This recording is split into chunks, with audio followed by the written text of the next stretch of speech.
Match পর আমি একটা 50 করলাম, 64 করলাম, তারপরে আবার 16 ম্যাচ খারাপ খেলবো? এটা একটা অলরাউন্ডার টিমে খেলা মানে 13 জন প্লেয়ার খেলা, আর একটা অলরাউন্ডার পারফর্ম না করা মানে 9 জন খেলা। এটা প্লাস মাইনাস পয়েন্ট আছে। সেক্ষেত্রে সাকিবের এসব টুর্নামেন্টে অবশ্যই পারফর্ম করা উচিত ছিল। লিটন দাস আজকে খেলার থেকে মানে তাকে টিকি থাকতে হবে এরকম চিন্তাধারা করে সেই ফিল্ডে ছিল। সে প্রথম যে 20টা বল খেলছে, আমি টিভিতে দেখছি ওই সময় বাসায়, ওই 20টা বলে সে ব্যাটে লাগাইছে, কিন্তু হিট করে নাই। চিন্তা করছি হিট করলে আউট হয়ে যেতে পারে। নেক্সট 2 ম্যাচ জিতে আপনার ইন্ডিয়া আফগানিস্তানের সাথে জিতে সেমিফাইনালে যাওয়া, এটা তো মিরাক্কেল হবে, এটা সম্ভব না। লিটনের বাজে ফর্ম গত কয়েক ম্যাচ যাইতেছে, এমনি কিন্তু টি-20-তে আমি পরিসংখ্যান দেখছি লিটন দাসের স্ট্রাইক রেট বাংলাদেশের সব ব্যাটসম্যান থেকে বেশি, রানও 3 নম্বরে আছে। যাই হোক, হয়তো গত 3-4টা ম্যাচ, 4-5টা ম্যাচ ভালো করতে পারে না। এক একটা সময় এক এক খেলোয়াড়ের পিছনে, যেমন বিরাট কোহলি, কালকে আমি দেখলাম 5 ম্যাচে তার 29 রান, বিরাট কোহলির মতন ব্যাটসম্যান। তো এখন খারাপ যাইতেছে, তারপরেও আমি বলবো খেলোয়াড়দেরকে আমরা সমর্থন দিতে হবে।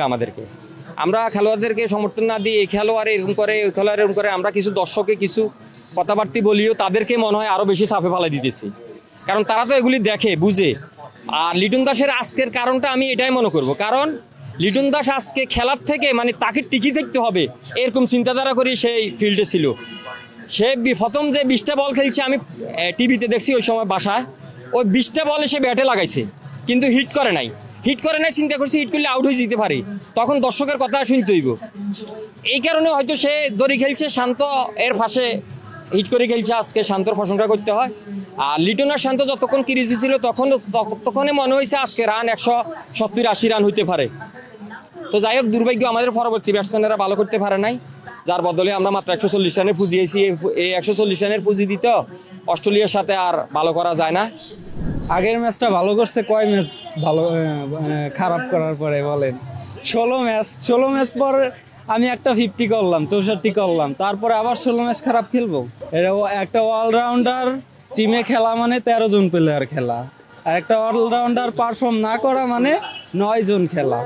এটা প্লাস মাইনাস পয়েন্ট আছে। সেক্ষেত্রে সাকিবের এসব টুর্নামেন্টে অবশ্যই পারফর্ম করা উচিত ছিল। আরও সিরিয়াস না খেলা নিয়ে, এজন্য পারফর্ম করতে পারতেছেন না, এটাই মেইন সমস্যা। টি-20 না, লাস্ট কয়েক সিরিজও ওর, আর এই ওয়ার্ল্ড কাপের ব্যাটিং তো ওর সন্দেহজনক আমার কাছে। নাহলে এইভাবে আজকে 19 বল 18 বল ডিফেন্স 13 বল ডিফেন্স করে 1 রানও না, 0, এটা কি ধরনের ক্রিকেট? বল আহামরি ভালো হয় নাই ফার্স্ট টাইমে, দেখে খেলা যাইতো। ভঙ্গ তো হয়েছেই, সেমিফাইনাল খেলার তো এখন কোনো আর ওরকমই দেখি না। তাহলে নেক্সট 2 ম্যাচ জিতে আপনার ইন্ডিয়া আফগানিস্তানের সাথে জিতে সেমিফাইনালে যাওয়া, এটা তো মিরাক্কেল হবে, এটা সম্ভব না।